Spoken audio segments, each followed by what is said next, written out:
Alhamdulillah nahmaduhu wa nasta'inuhu wa nastaghfiruh wa na'udzu billahi min syururi anfusina wa sayyiati a'malina man yahdihillahu fala mudilla lahu wa man yudlilhu fala hadiyalah asyhadu an la ilaha illallah wahdahu la syarika lah wa asyhadu anna Muhammadan abduhu wa rasuluhu la nabiyya wa la rasula ba'dah. Allahumma salli wa sallim ala nabiyyina Muhammad wa ala alihi wa sahbihi ajma'in. Qala Allah ta'ala fi kitabihil karim, ya ayyuhalladzina amanu taqullaha haqqa tuqatih wa la tamutunna illa wa antum muslimun. Wa qala ta'ala, ya ayyuhalladzina amanu taqullaha wa qulu qawlan sadida a'malakum wa yaghfir lakum dhunubakum wa may yuti'illaha wa rasulahu faqad faza fawzan 'azima. Amma ba'du, fa inna asdaqal hadithi kitabullah wa khairul hadyi hadyu Muhammadin sallallahu alaihi wasallam wa syarrul umuri muhdatsatuha fa inna kulla muhdatsatin bid'ah wa kulla bid'atin dhalalah wa kulla dhalalatin finnar. Ma'asyiral muslimin rahimanillah wa iyyakum. Pertama, khatib ingin berwasiat kepada jamaah sekalian dan juga kepada diri khatib pribadi. Marilah sama-sama kita meningkatkan ketakwaan kita kepada Allah Subhanahu wa taala dengan sebenar-benarnya takwa. Sebagaimana Allah Subhanahu wa taala menyeru kita, ya ayyuhalladzina amanu taqullaha haqqa tuqatih. Wahai orang-orang yang beriman, bertakwalah kalian kepada Allah Subhanahu wa taala dengan sebenar-benarnya takwa, yaitu dengan cara kita senantiasa menjalankan perintah Allah Subhanahu wa taala dan menjauhi segala larangannya. Ma'asyiral muslimin rahimanillah wa iyyakum. Kita sebagai seorang muslim, sebagai hamba Allah Subhanahu wa taala menyadari bahwasannya menuntut ilmu adalah sebuah kebutuhan bagi diri kita. Tidaklah seorang hamba bisa memberikan penghambaannya yang terbaik kepada Allah Subhanahu wa taala kecuali dengan dia belajar, dengan menuntut ilmu. Dan dalam banyak hadis dan juga ayat Allah dan Rasulnya menjelaskan tentang keutamaan ilmu. Di antara Nabi sallallahu alaihi wasallam bersabda, "Man salaka tariqan yaltamisu fihi ilman, sahhalallahu lahu bihi tariqan ilal jannah." Barang siapa yang menempuh suatu perjalanan dalam rangka untuk menuntut ilmu, maka Allah Subhanahu wa taala akan mudahkan baginya jalan menuju surga. Namun, ma'asyiral muslimin rahimanillah wa iyyakum, sebagai seorang penuntut ilmu, hendaknya dia menyiapkan dirinya dengan sebaik-baiknya. Dan di antara hal yang pertama kali hendaknya dia siapkan, hendaknya dia menyiapkan wadah untuk ilmu tersebut. Dan wadah ilmu tersebut adalah hati kita. Oleh karenanya, Syekh Saleh Ibn Abdullah Al-Utsaimin rahimahullah, hafizahullah ta'ala, dalam kitabnya Ta'zimul Ilm, beliau memberikan perumpamaan tentang hati seperti cahaya yang ada di dalam lentera. Beliau berkata, mathalul ilmi fil qalb kanuril misbah. Perumpamaan ilmu yang berada di dalam hati itu seperti cahaya yang berada di dalam lentera. In safa zujajuhu sya'at anwaruhu. Apabila kacanya tersebut bersih, maka dia akan memberikan cahaya yang menyilaukan.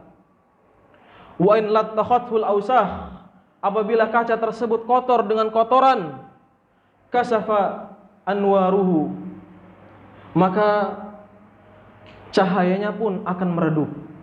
Oleh karena ma'asyiral muslimin rahimanillah wa iyyakum, keadaan ilmu keadaan hati bersama ilmu itu ada dua. Yang pertama adalah keadaan hati yang bersih, di mana ketika hati bersih, maka hati tersebut akan menerima ilmu tersebut dan akan memberikan ilmu yang bermanfaat, yaitu berbuah amal, menjadikan kita memahami ilmu tersebut dengan sebaik-baiknya. Dan keadaan hati yang kedua adalah hati yang kotor, sehingga ketika ilmu itu tersebut masuk ke dalam hatinya, tidak memberikan manfaat kepada dirinya, tidak memberikan berbuah amal kepada dirinya.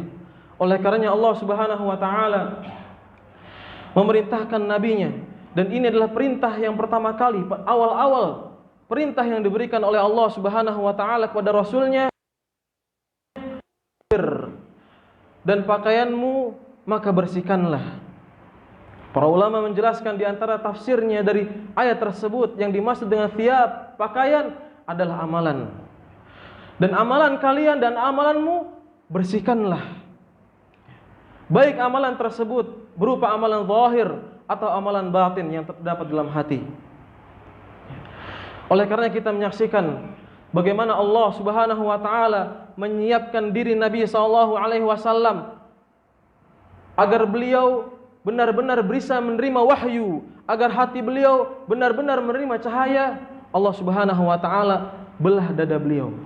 Kemudian Allah Subhanahu wa taala sucikan hati beliau dari kotoran-kotoran.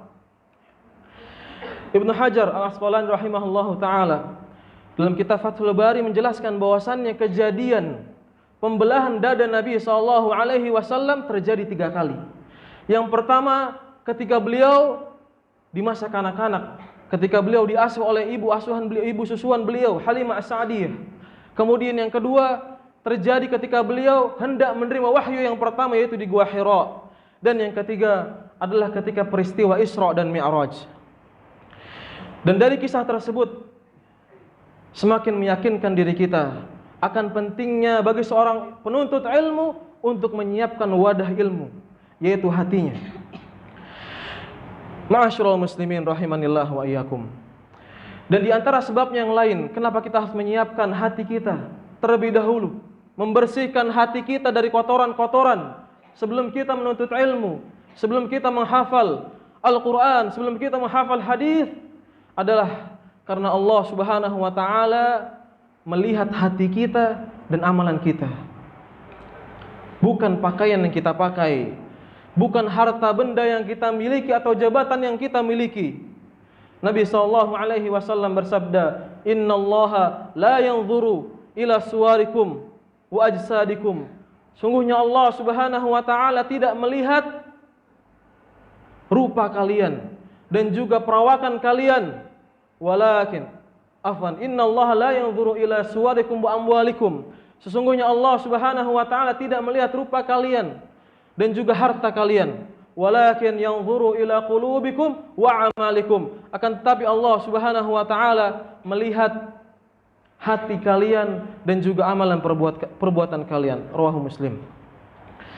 Oleh karena ma'asyiral muslimin rahimanillah wa iyyakum, ketika kita malu memakai pakaian yang kotor, ketika kita malu penampilan kita buruk di hadapan orang lain, hendaknya kita juga malu ketika hati kita kotor dan dilihat oleh Allah Subhanahu wa taala, dan di dalam hati kita ada kotoran-kotoran yang belum kita bersihkan. Dan pangkal-pangkal kotoran di dalam hati ada 3, sebagaimana disebutkan oleh Ibnu Qayyim. Yang pertama adalah syirik, kedua adalah kebid'ahan, dan yang ketiga adalah kemaksiatan. Oleh karenanya hendaknya kita mawas diri, hati-hati, jangan sampai kotoran-kotoran tersebut masuk ke dalam hati kita. Yang pertama adalah kotoran kesyirikan, yaitu menyamakan Allah Subhanahu wa taala dengan makhluknya pada apa-apa yang hanya khusus bagi Allah Subhanahu wa taala, dalam rububiyah Allah Subhanahu wa taala atau uluhiyah Allah Subhanahu wa taala maupun asma dan sifat. Karena kesyirikan adalah dosa yang sangat besar, kezaliman yang sangat besar, ancaman yang Allah Subhanahu wa taala berikan juga sangat besar. Allah Subhanahu wa taala berfirman, "Wa may yusyrik billahi faqad harramallahu 'alaihi al-jannah." Barang siapa yang menyekutukan Allah Subhanahu wa taala, maka Allah haramkan bagi dirinya surga. Wa ma'wahun nar, tempat kembalinya adalah neraka. Wa ma lidh-dhalimina min ansar. Dan orang-orang yang berbuat zalim tidak ada penolong bagi dirinya. Kemudian pangkal kotoran hati yang kedua adalah kebid'ahan, yaitu suatu amalan yang bukan ibadah dan namun dianggap ibadah oleh kita dan tidak ada dasarnya di dalam Islam. Dan ini juga perbuatan, dan ini adalah sebuah perkara yang paling buruk, sebagaimana sabda Nabi SAW, wa syarrul umuri muhdatsatuha, dan seburuk-buruk perkara adalah yang diada-adakan, wa kullu muhdatsatin bid'ah, dan setiap yang diada-adakan adalah bid'ah, wa kullu bid'atin dhalalah, dan setiap kebid'ahan adalah kesesatan, wa kullu dhalalatin finnar, dan setiap kesesatan tempatnya di neraka. Rawahu Abu Daud wan Nasa'i. Dan yang ketiga, ma'asyiral muslimin rahimanillah wa iyyakum, di antara pangkal kotoran hati yang perlu kita hindari adalah kotoran maksiat. Maksiat adalah khuruju an taatillah, keluar dari ketaatan kepada Allah Subhanahu wa taala, baik karena meninggalkan perintah Allah Subhanahu wa taala atau karena mengerjakan larangan-larangan Allah Subhanahu wa taala. Allah Subhanahu wa taala berfirman, "Wa may ya'sillaha wa rasulahu faqad dhalla dhalalan mubina." Barang siapa yang memaksiati Allah Subhanahu wa taala dan rasulnya, maka dia telah sesat dengan kesesatan yang nyata.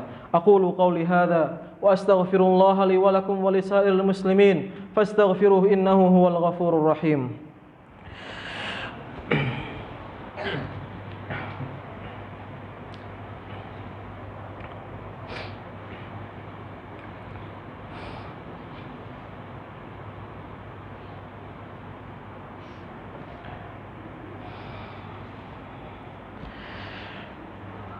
Innal hamdalillah, alhamdulillahi rabbil alamin, hamdan katsiran tayyiban mubarakan fih, kama yuhibbu rabbuna wa yardah.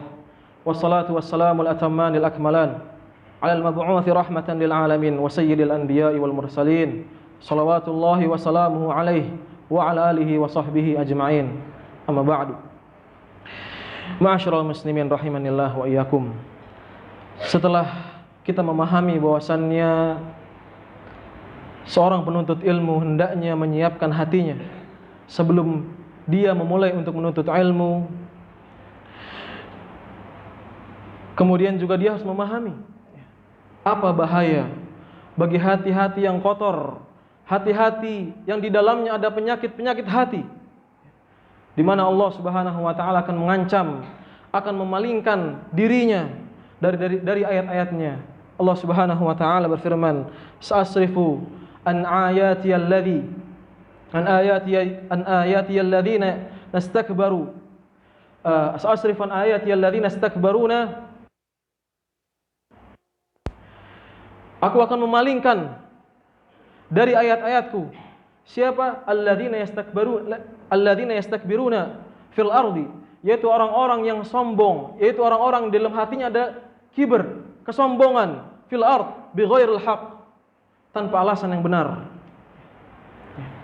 Di sini Allah Subhanahu wa taala mengatakan bahwasannya Allah Subhanahu wa taala akan memalingkan orang-orang yang di dalam hatinya ada penyakit, ada kotoran, ada kibr. Kibr adalah batarul haq wa ghamtin nas, menolak kebenaran dan merendahkan manusia. Ketika seorang di dalam hatinya ada penyakit, maka Allah Subhanahu wa taala akan palingkan dirinya dari ayat-ayatnya. Para ulama menjelaskan maksudnya adalah ilmu yang dia tuntut, hafalan yang dia hafal tidaklah akan berbuah manis, tidaklah akan berbuah amal. Bisa jadi banyak kajian-kajian yang ia ikuti, bisa jadi banyak ayat Al-Quran yang ia hafal, bisa jadi banyak hadis yang ia hafal, namun kajian yang ia ikuti tersebut, hafalan yang ia hafal tersebut tidaklah menambah kepada dirinya rasa takut kepada Allah Subhanahu wa taala, tidaklah menambah dalam dirinya berbuah amal, menambahnya amal di dalam dirinya.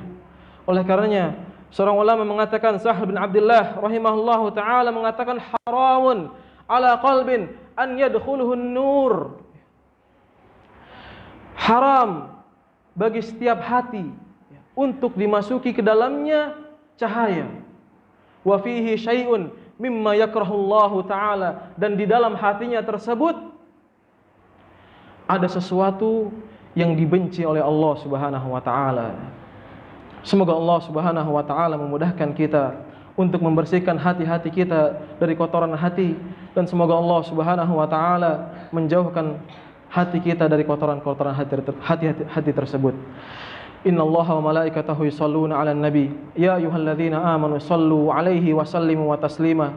Allahumma shalli 'ala Muhammad wa 'ala ali Muhammad kama shallaita 'ala Ibrahim wa 'ala ali Ibrahim innaka Hamidum Majid. Lil muslimina wal muslimat wal mu'minina wal mu'minat al ahya'i minhum wal amwat. Allahumma arinal haqqa haqqan warzuqna ittiba'ah wa arinal batila batila warzuqna ijtinabah. Rabbana zalamna anfusana wa illam taghfir lana wa tarhamna lanakunanna minal khasirin. Rabbana la tuzigh qulubana ba'da idh hadaytana wa hab lana min ladunka rahmah innaka antal wahhab. Rabbana atina fid dunya hasanah wa fil akhirati hasanah wa qina adzaban nar. Wa sallallahu ala nabiyyina Muhammad wa ala alihi wa sahbihi wa sallam wa akhiru da'wana alhamdulillahi rabbil alamin. Aqimus shalah.